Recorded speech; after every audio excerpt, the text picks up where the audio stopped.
Islam.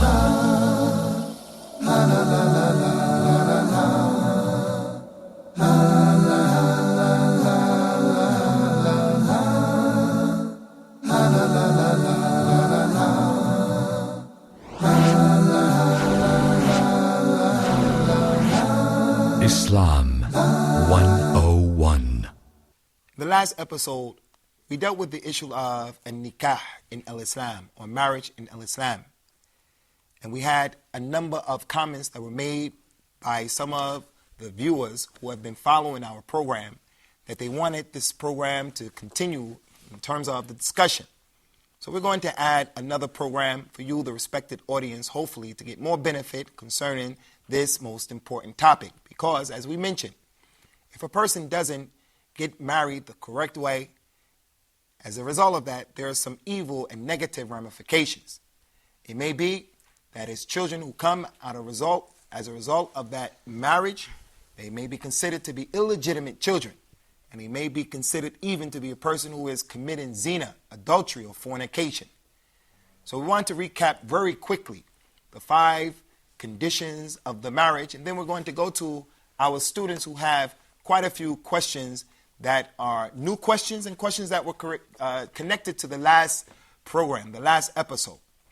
In order for the marriage to be considered a correct marriage in al-Islam, it requires that we have to have the consent of the girl. She has to say, okay, I want to marry this individual, and she can't be compelled to marry someone that she doesn't want to marry. Number 2, we have to have the guardian, a Muslim male, relative of the girl preferably, or any Muslim man who has authority. For an example, the local masjid. That individual has to be responsible for the girl throughout the process of marriage, prior to her getting married, during the time that she's married. If there are any problems, they refer back to him, and he helps to make peace, to make islah, to bring the affairs back together. Number 3, the man who wants to marry the girl, he has to give her a dowry, a token of his appreciation, to say to her, I appreciate the fact that you have agreed to marry me. The wali, the guardian of the girl, has to fear Allah as it relates to this issue and not make it difficult by making an exorbitant dowry on the shoulders of the boy. And stay away from all of the other issues that will unnecessarily delay the marriage. We want our youth, we want our youngsters to hurry up and get married. There's too many trials and tribulations to the right of them, to the left of them, on TV, mass media, advertisement, everywhere they're looking. There's the problem of their desires. In the societies that we're living in, it's very easy for a girl or boy to fall into what will be displeasing to Allah and what would be a disgrace to her mother and her father. So don't help the devil against your children. Finally, the last 2 conditions that have to be present is that there has to be 2 male witnesses. 2 male witnesses. In the absence of 2 male witnesses, you can have 4 witnesses from amongst the women. 4 women who are witnessing that issue, or 1 male and 2 women.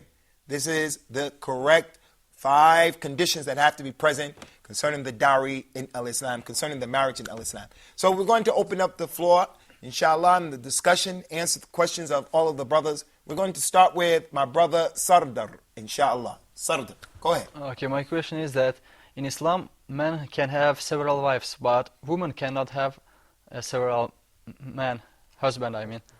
So some people say that it's unfair. What you can say to them? Concerning the age-old argument, if men can have more than 1 wife, why shouldn't it be that women can have more than 1 husband? We say that this is a classic case of mixing apples and oranges and judging in an affair that is totally different. One of the main reasons why men have more than 1 wife in al-Islam, a man can have more than 1 wife, is because there are more women than there are men. If you gather together all of the women in the world, all of the men in the world, and you married each and every man to 1 woman, there are going to be a number of women who are left out in the cold. So what do? Islam allowed us to take more than 1 wife. And in the issue of taking more than one wife, it is an issue with a system. It is not something that's done haphazardly, without any responsibility. Now is not the time to get into that, but taking another wife is not something that is necessarily easy, and it's not for every single individual. Another case as it relates to a man having multiple wives and why a woman doesn't have the ability to have more than one husband is because when the woman conceives and she becomes pregnant, who does the child belong to? Someone will say, well, we could just do a DNA test. Well, that wouldn't be realistic because some people have the ability to do DNA tests, some people in the West, but the vast majority of people in this world, they don't have the resources that will allow them to do a DNA test, especially in the places where the Muslims come from right now. They wouldn't be able to do DNA tests. So as we mentioned so many times before, Al-Islam came to protect 5 things, and one of the things that it came to protect is the lineage. So the Prophet of Al-Islam himself, he told the Muslim men, do not allow one man's semen to enter upon another man's semen, which is a very important hadith. It's a very important aspect of our religion. A sister, a lady, she embraces the religion of Al-Islam. And there's a brother who sees her and he wants to marry her because he's impressed with her religion, impressed with her, and he wants to marry her. We say, you have to look at this hadith of Rasulullah that I just mentioned, and you have to wait. And you have to wait until that particular girl has 1 monthly cycle so that we can be absolutely sure she is not carrying the baby of another man. Whether it was her husband in the times when she wasn't a Muslim, or whether it was a person who was not her husband. So in Al-Islam, before a man can marry another woman, if it is known that she's not a virgin girl, then it's not permissible to allow one man to enter his fluid upon another woman. So if it was allowed for her to have more than one husband, there can be discrepancies as it relates to who the actual father is of the baby that's in her womb. So those are some of the issues, but we say again, the women have to be satisfied with being women, and men have to be satisfied with being men. We have our own unique responsibilities and our own unique creation, and we have to be satisfied with what Allah has legislated for both sexes. Okay, Akhi Ahmed. I actually have a question about engagement. And during engagement, find a lot of Muslims in Muslim community fall into impermissible acts. So if you can shed the light on some of the issues that pertain engagement. Concerning the issue of engagements, and we use that word very loosely, engagements. We shouldn't view engagement in the way that the typical Western outlook and understanding of engagement is. Yes, there's nothing wrong with having a process by which both families come to know each other. The girl and the boy, they come to know each other. And then they may decide, okay, we're going to get married, but we want to wait until we finish our education. Or we want to wait until the boy can save up enough money to do A, B, or C. This is permissible in the religion. But it's only permissible when we can keep and maintain the limits that have been ordained by Allah. There's no dating. It's not permissible, even though they're going to get married and they are engaged. Doesn't mean that they can go to the movies alone. Doesn't even mean that they can sit in his house or her house alone. There always has to be a third party who is an adult and they can supervise what's going on. So this concept of the engagement, it shouldn't be viewed in the typical Western concept. And we have to be careful because of these long, drawn-out engagements many times only opens up the door for some problems. The boy starts to find it very difficult to control himself, and the girl finds it difficult to control herself. And the natural process takes over because a shaitan, the devil, Satan, is inside of the mix, inside of the issue. And then before you know it, something takes place that will dishonor everyone who's involved in that particular process of getting married. So the engagement is okay, but don't look at it from the Western outlook and viewpoint. We have to have some give and take in the issue, especially as it relates to those people who are reverts to the religion. The revert comes into the religion and he doesn't have a history of a family where the girl's family or the boy's family can look to see what kind of cloth was he cut from or was she cut from. So therefore, it may require a little longer so that the people will come to know who this individual is and where do they come from. So that requires some serious consideration and contemplation for the one who wants to marry the revert. Again, The bottom line is the hadith of the Prophet sallallahu alaihi wasallam. If someone comes to you and you are impressed and you are pleased with his religion and with his character, the way he is, then marry him. If you don't marry him, then there's going to be corruption in the earth. And we should try to facilitate ease for all of the people involved. Akhi Yasir. I have a comment on the case which my brother Sardar talked about. Tfaddal. In this case, I think not just Muslims who refuse that case. As a Muslim, I can't imagine my wife in a relation with another man. And also, my brother Nick, can you imagine your wife in a relationship with another man? I have no wife actually, but it will be a desirable situation. I wish I will never be in that kind of situation where my wife is with another man. No one can imagine it. Also, I know this is not your question. You heard it. Who said, who asked this question, can't imagine his wife in this case. Not just Muslims. Okay. You have a question? You want to ask a question as well? Any more questions, Nick? I've got some. My first question is, I know that Muslims are allowed several wives. And imagine such a situation. A man already has, say, 3 wives. And he wants to marry 4th. But the new wife is younger and is stronger and is more beautiful. And it can cause kind of jealousy and bad treatment from the side of previous wives. What kind of regulations are in Islam to prevent such situation?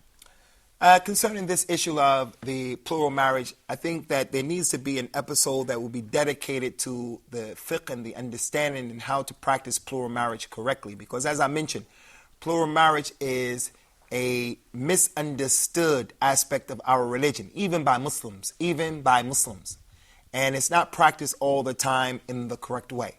The best way and the best practice of the plural marriage is what we had with Prophet Muhammad sallallahu alaihi wasallam, and even with him, there were some jealousies that transpired between some of his wives. But I think the main ingredient as it relates to this issue, and the overriding factor is the concept of a taqwa, the concept of being conscious of Allah and fearing Allah. The husband and all of the women involved, and even that extends to all of the family members connected to all of them, all of the friends connected to all of them. We have to have a level of taqwa.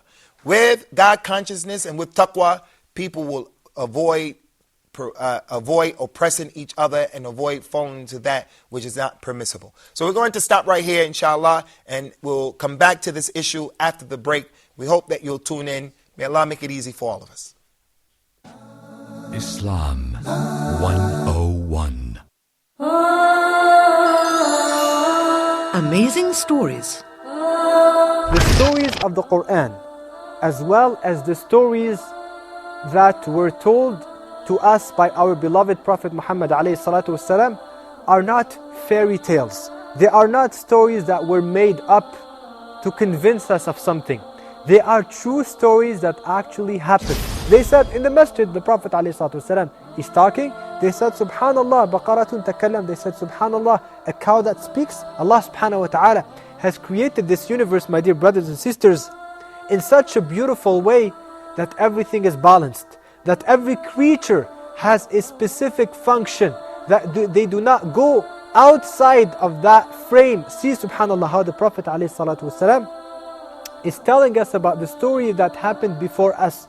And this reminds us of the fact that Islam is a universal religion. In this program, we will know about peoples from different times and places whose stories were mentioned in the Islamic tradition. All of this with Sheikh Lutfi will relate their stories and extract the lessons and wisdom behind them.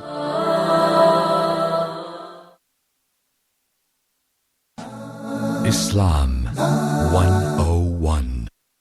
Welcome back to the second chapter of Islam 101, and we're dealing with the issue of marriage in Islam.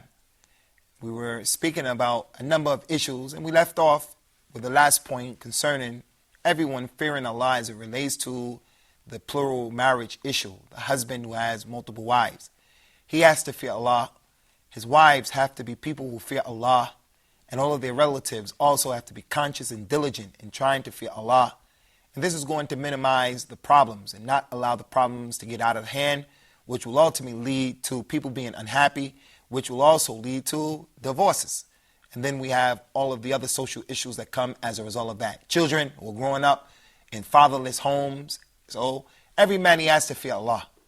Ali ibn Abi Talib, radiyallahu anhu, may Allah be pleased with him, he gave advice to the men who are the wali or the guardians, the awliya of these women. If you were a guardian of a woman, he said, marry your ward, your daughter, your sister. Marry her off to a man who has a taqwa, to a man who has God consciousness. Because this individual, if it turns out that he loves your daughter, he loves her, he's going to always honor her, live with her and be married to her in honor. And if he doesn't love her, because they're not compatible or something happens, he doesn't love her, he's not going to oppress her. So with this taqwa, with this God consciousness, if this man were to get another wife, a second wife, a third wife, he would always try his best to make jihad against his desires to practice the religion and to do what is correct and to be fair and just. So plural marriage is not easy and it's not for everyone. You have to have enough money, and that's not the most important issue. Has to have enough time, and he has to have the disposition and the mentality to be able to manage such a situation.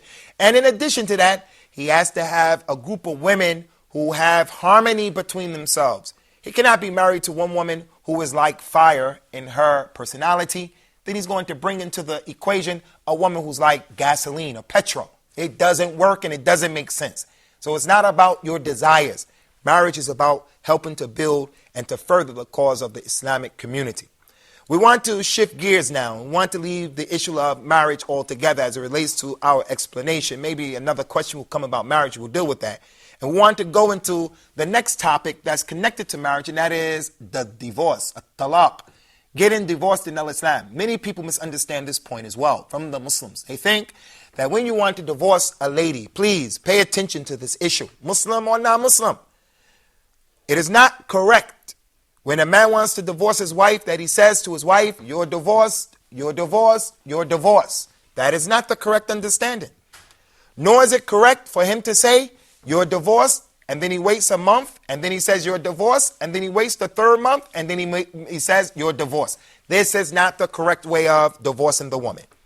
The correct way of divorcing the woman in Islam is, if a man wants to divorce his wife, he has to wait and he has to look. Today I want to divorce my wife. This man is saying, I'm speaking on behalf of this man, because as it relates to divorce, brothers, Rasulullah said, don't play around with the issue of divorce. When you play with it, it's viewed as being serious. You can't say you're divorced and then come and say I was just playing. If you say you're divorced, even if you were playing, it counts. So the correct way that a man divorces his wife, he says, I want to divorce my wife. So now I have to look. Have I had any physical relationships with her since her last mens? If I did, then I can't divorce her. I have to be patient. I have to wait until her new mens comes. And if I still want to divorce her and I'm adamant about divorcing her, once she becomes clean, I say you're divorced. That's the first divorce in Islam. That's the correct way. And look at the wisdom behind this. If a man has had relationships with his wife and now he has to wait for 2 weeks, 3 weeks, and he waits for the menses, what do you think is going to happen? He's going to start desiring his wife again. His anger is going to subside. They're going to come to their senses and they're going to make up. So that's one of the practical ways in which the legislation of Islam has reduced the divorce rate. So that's the first thing. He has to look, have I had relationships with her? If he didn't have relationships with her since her last mens, he can say you're divorced. Now she waits for 3 menses, not 3 months, for 3 menses. And she remains in his home. She shouldn't leave his home, nor should he leave the home. If 3 cycles come and go, then that woman is divorced from that man and she can leave the house and she's free to marry someone else. While he's waiting for those 3 cycles to come, the 3 menses to come, if he says to his wife, I want to take you back, and they agree to come back, or if they have physical relationships, if they have sexual relationships, then that is the first divorce that has been broken.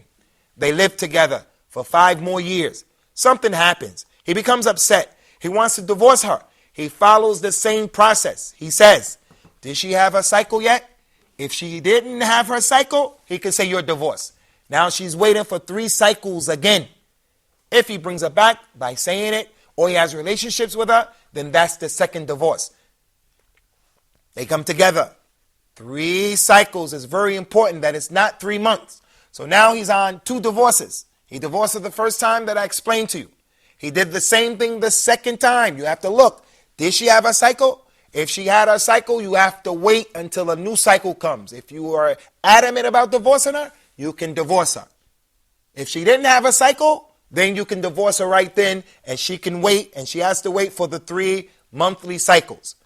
After that, 6 years go by, and something else happens. He has to wait, and he has to see, did she have a cycle or not? If she didn't have a cycle, and he says, you're divorced, that is the 3rd divorce. At that time, she doesn't have to wait for any cycle as it relates to her husband. She just goes and she's out of his house, and it's not permissible for them to be together now, because in this case, she's like any other woman to him, and he's like any other man, and he can never remarry her again until she married another man, and that man consummated the marriage. As it relates to the woman who is pregnant, if she is divorced during her pregnancy, then the period that is something that is permissible. Obviously, she's not going to have a cycle because she's pregnant. So if he says to the pregnant woman, you are divorced, then what happens is she, instead of waiting for the cycle to come, she waits for her baby to drop. If her baby falls back without him saying, you're my wife again, or without him having relationships with her again, then that is the completion of that particular marriage. She can go off and she can marry someone else. So I'm going to stop here because I hope that's clear. If not, maybe it'll come through the questions of the student. So if you guys have any questions concerning the process of a divorce, the danger of divorce, or whatever, you can ask here. Before you do so, there's a famous hadith that you may have heard of. Out of all of the things that are halal, all of the things that are permissible, the most hated thing by Allah that's permissible is divorce. This is not an authentic hadith. It's not authentic. And we explained in the halal and the haram of al-Islam that the haram are those things that are harmful or dirty. And the halal are those things, the permissible things are those things that are beneficial and they're pure. Those things that will bring you some benefit. So how is Allah, the Most High, going to allow something and it is something that He hates? He only allows to be permissible those things that He loves and those things that He likes. But it shouldn't be misused and it shouldn't be abused, the divorce. The man should think 1,000 times, 2,000 times before destroying the bond of his family. Okay, Ahmed, do you have a question? I have a question actually pertains Muslims who speak Arabic. You find a lot of guys who are married and they swear by divorce. And they swear a lot by divorce. So what is the ruling of that? Concerning this issue of some of the Muslim people who speak Arabic, they'll say to their wife, or they'll even say to any regular person, they'll say to the taxi driver, if you don't take me here, wallahi, I'll divorce my wife. I swear that I'll divorce my wife. It's a condition. If you don't do it, I'll divorce my wife. Or he may say to his wife, for an example, if you don't do this, I'm going to divorce you. But this is talking about the swear. You have to do it or I'll divorce my wife. What is that? Does that actually count? Does that actually work? There is a lot of speech from the scholars of Islam concerning this. All I want to mention here concerning this point is that it shouldn't be done. I don't want to open the door of this discussion right now because I think it's a topic that needs to be discussed from top to bottom. Does it happen? Does it not happen? If the taxi driver doesn't take him, does he have to divorce his wife? I don't want to open that discussion right here.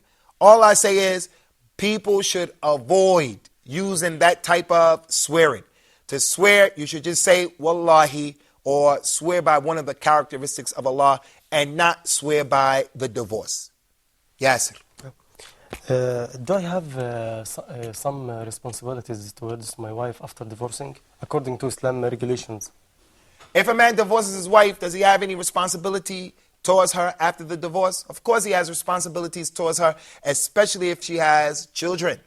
And the first responsibility is what Allah told us in the Quran, the men who divorces their wives. وَلَا تَنْسَوْا الْفَضْلَ بَيْنَكُمْ. Don't forget the virtues that existed between you people. You were together. You have children. She gave you things that no one else gave you in the life. How can you now turn around and become a criminal? And how can she turn around and become a criminal? And you start dealing with each other as in an uncivilized manner. So the first right is that you guys, everyone, they have to remember the rights. They have to remember the virtues that both parties have over the other party. Also, in addition to that, if she has children, he's responsible for maintaining those children, for providing for and maintaining all of his children. From what is not her right is what we find in the Western societies, that she is entitled to alimony. She gets half of his property. This is not Islamic. She doesn't have a right to half of his property. She has a right to what Allah has ordained for her. And that is that he takes care of his children. And that may include their second or their docile, where they're going to live, their shelter. He has to take care of their education, has to take care of their what they need to eat, and so forth and so on. That's his responsibility if he doesn't have custody of those children. And then if and when he gets custody of the children, he is not responsible. As long as he has children connected to that woman, he has to take care of those children.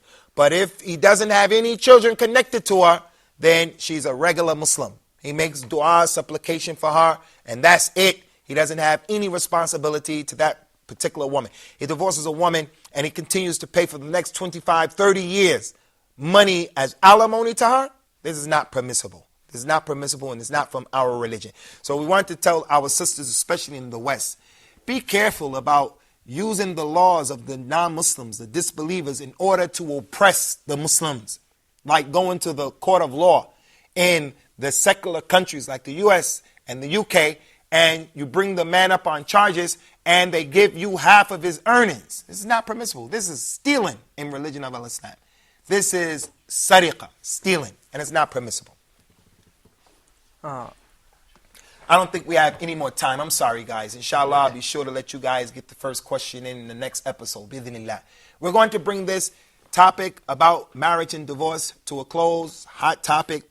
And it's a topic that really needs more discussion, to be honest with you. Hopefully, we may make some topics about what Ahmed mentioned and other than that. But until then, tune in for the next episode of Islam 101. It's a pleasure having you with us.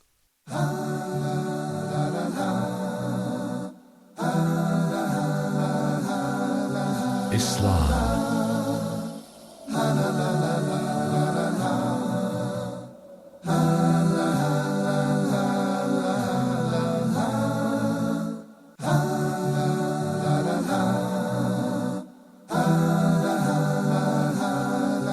Islam.